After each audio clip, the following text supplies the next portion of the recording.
ازيكم عاملين ايه؟ يا رب تكونوا بخير. وحشتوني جدا جدا جدا. النهارده بقى يا بنات هعمل معاكم الكشري.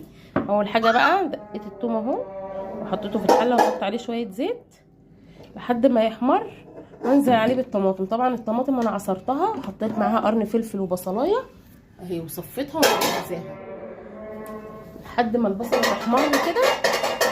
احط معاكم ونحط الطماطم تتسبك. انا مش عارفه انتوا هتسمعوني ولا لا عشان نانا ابني دخل المطبخ فعامل فرح خلاص.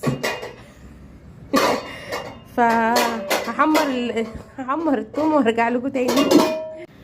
اهو يا بنات الثوم احمرت، هنزل عليها بقى بالصلصه واسيبها بقى تتسبك كويس. على ما الطماطم تتسبك بقى هعمل الخطوه الجايه اللي هي هروح اقطع بتاع ده بصل جوليان عشان احمره. وابدا بالخطوه دي الاول ليه يا بنات؟ عشان الزيت اللي هحمر فيه البصل هو اللي هعمل بيه باقي خطوات الوصفه. خليكم معايا، هقطع البصل وارجع لكم. اهو يا بنات قطعت 4 بصلات زي ما انتم شايفين كده، وحطيت لهم شويه دقيق وفركت بيهم الدقيق. طبعا انا بحط تركه الدقيق دي ليه؟ بتخلي البصل اولا يبقى لونه ذهبي كده، وفي نفس الوقت بيبقى مقرمش وناشف، ما يبقاش طري كده ومعجن وياخد لون غامق، يبقى زي بتاع المطاعم بالظبط، يبقى لونه ذهبي كده وفي نفس الوقت بيقرمش.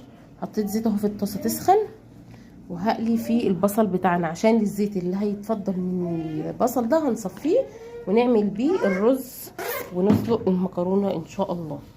طبعا الزيت اهو نشوف بقى لو سخن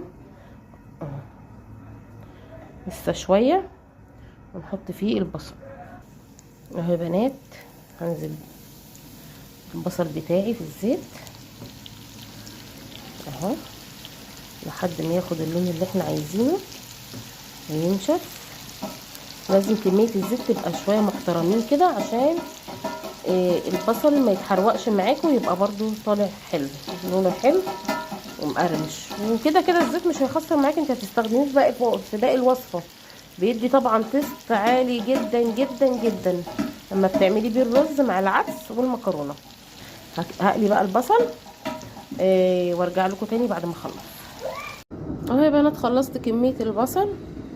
طبعا مليت الكتل وشغلته عشان خاطر اعمل الرز. هنا بقى حطيت شعريه وهحط زيت اهو من اللي احنا قلينا فيه البصل. احمر الشعريه حلوه انزل عليها بالرز. طبعا العدس انا سلقته نص سلقه يا بنات، اللي طبعا عارفني وعارف طريقتي في الكشري انا اديت العدس نص سلقه كده عشان بكمل سواه مع الرز.